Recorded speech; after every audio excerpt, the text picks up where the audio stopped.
කොහොමද ඔයගලන්ට ඔක්කොම හොඳින් ඇති කියලා මං හිතනවා. අන්න ඉතින් මං අදත් පුංචි වීඩියෝ එකක් අරන් ආවා අපේ පාඩම් කරන නංගිලා මල්ලිලා වෙනුවෙන්. මේ වීඩියෝ එකත් අන්තිම වෙනකම් බලන්න කියලා ඉල්ලනවා. ඒ වගේම ඔයගොල්ලන්ගේ අදහස් යටින් කමෙන්ට් කරන්න, චුටි ලයික් එකක් දාලා යන්න අමතක කරන්න එපා. මට ඒක ගොඩාක් වටිනවා. අන්න ඉතින් එහෙනම් ඉවර වෙනකම් මේ වීඩියෝ එක බලන්න.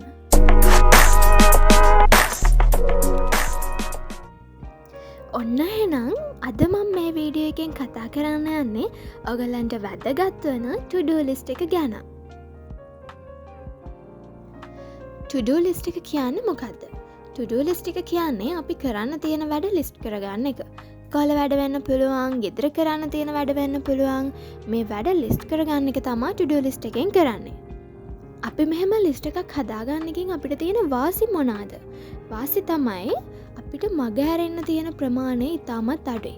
මොකද අපි ලිස්ට් කරගෙන පිළිවෙලට තියාගෙන ඒක බල වැඩ කරනකොට අපිට කරන්න තියෙන වැඩ මග හැරෙන්නේ නැහැ. දවස් ඇතුළත ඉතා ප්‍රයෝජනවත් විදිහට මේ වැඩ ඔක්කොම කරලා ඉවර කරන්න පුළුවන්.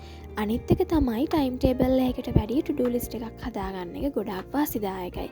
මොකද වෙලාවකට රාමුවකට නීතියකට කොටු වෙලා පාඩම් කරනවට වැඩිය කරන්න තියෙන වැඩ කොටස වෙන් කරගෙන තමන්ගේ නිදහසේ තමන්ට ඕන වෙලාවට කාලා බීලා තමන්ට ඕන වෙලාවට විවේකය අරගෙන දවස් ඇතුළත තමන්ගේ නිදහසේ පාඩම් වල ටික ඉවර කරන එක පාඩම් කොටස් ටික ඉවර කරන එක මම හිතනවා මනසටත් ලොකු නිදහසක් කියලා. මේ to-do list එකක් හදාගන්න එකේ අනිත් වාසිය තමයි තමන්ට නොදැනීම මුළු සිලබස් එකම පාඩම් කරලා ඉවර කරගන්න පුළුවන්. ඒ වගේම ඔළුවට බරක් දැනෙන්නේ නැහැ. මොකද අපි මුළු සිලබස් එකේම පොඩි කොටසක් දවසට තෝරගන්නවා. ඒ වගේම මේ දවස් අතුරත මේ කොටස පාඩම් කරලා ඉවර කරගන්නවා. මේ වගේ හැමදාම කරනකොට තමන්ට නොදැනීම මුළු සිලබස් එකම පාඩම් කරලා ඉවර වෙනවා. ඇත්තටම අර ගොඩාක් දේවල් පාඩම් කරන්න තියෙනවා දකින්නට වැඩිය පුංචි කොටස ඉවර කරගද්දි තමන්ටත් පොසිටිව් ගතියක් දැනෙනවා සහ තමන්ට ලේසියෙන් පාඩම් කරලා ඉවර කරගන්න පුළුවන් වෙනවා. ඔන්න එහෙනම් to-do list එක හදාගන්න ක්‍රම දෙකක් තියෙනවා. එකක් තමයි දවසට කරන්න තියෙන දේවල්. A-level වල ගත්තොත් පාඩම් කරන්න තියෙන විෂයන් තුනෙන් පාඩම් කොටස් කීපයක් තෝරගන්න පුළුවන්. ඒ පාඩම් කොටස් කීපය මාතෘකා වශයෙන් අපිට ලියා ගන්න පුළුවන්. ඒ මාතෘකා ටික කොහොම හරි මේ දවස් ඇතුළත කරලා ඉවර කරනවා කියන ටාගට් එකේ ඉන්න ඕනේ.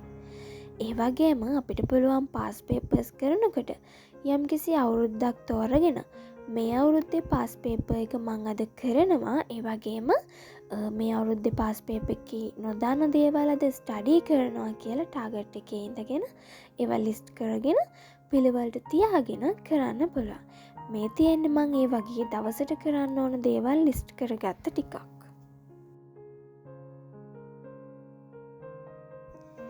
to-do list එකක් පාවිච්චි කරන ඕගොල්ලන්ට තව පුංචි දෙයක් කරන්න පුළුවන්. ඒ තමයි තමන් තෝරගත්ත පාඩම් කොටස කරලා ඉවර වුණාම තමන්වම සතුටු වෙන දෙයක් කරන්න. උදාහරණයක් කියන්නම්කෝ.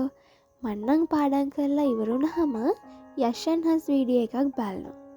මගේ ටාගට් එක තමයි මං මේ දේ පාඩම් කරලා ඉවර කරොත් මං මට යෂන් හස් වීඩියෝ එකක් බලන්න දෙනවා කියලා මංම හිතා ගන්නවා. මේක පාඩම් කරලා ඉවර කරේ නැත්තම් නම් යෂන්හස් වීඩියෝ එකක් බලන්න වෙන්නේ නැහැ කියලා මංම මට නීතියක් දාගන්නවා. ඉතින් මං යෂන්හස් වීඩියෝ එකක් බලන්න තියෙන උවමනාවට ටක් ගාලා පාඩම් කරලා ඉවර කරනවා. ඒ වගේ ඔයාලටත් පුංචි දෙයක් කරන්න පුළුවන්. මහා ලොකු දේවල් ඕනේ නැහැ. Tamanට පුළුවන් විදිහට පුංචි දෙයක් කරන්න. to-do list එකක් පාවිච්චි කරන්න පුළුවන් දෙවෙනි විදිහ තමයි සම්පූර්ණ විෂය නිර්දේශයටම අදාළව කරන්න තියෙන දේවල් ලිස්ට් කරන එක. A-level pass papers එහෙම හොඳට ස්ටඩි කරලා හැම අවුරුද්දෙම ආපු ප්‍රශ්න කොටස් ඒ මාතෘකා වෙනම ලියා ගන්න ඕනේ. ඒ වගේම ඒ මාතෘකා වලට ඒ පාඩම් කොටස් වලට වැඩි අවධානයක් දෙන්න ඕනේ. ඒ විදිහට ලිස්ට් කරගත්තාම තියෙන වාසියක් තමයි පාඩම් කරන්න තියෙන කොටස් මග ඇරෙන එක ඉතාමත් අඩුයි. ඉතින් ඕගොල්ලොත් අනිවාර්යයෙන්ම මෙහෙම කරන්න. ඉතින් මම මේ අරන් එන අදහස් ඔයගොල්ලන්ටත් ප්‍රයෝජනවත් වෙයි කියලා මං හිතනවා.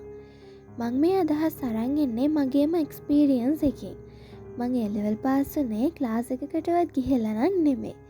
මෙන්න මේ වගේ පුංචි පුංචි ක්‍රම යොදාගෙන ක්‍රම හොයාගෙන පාඩම් කළා.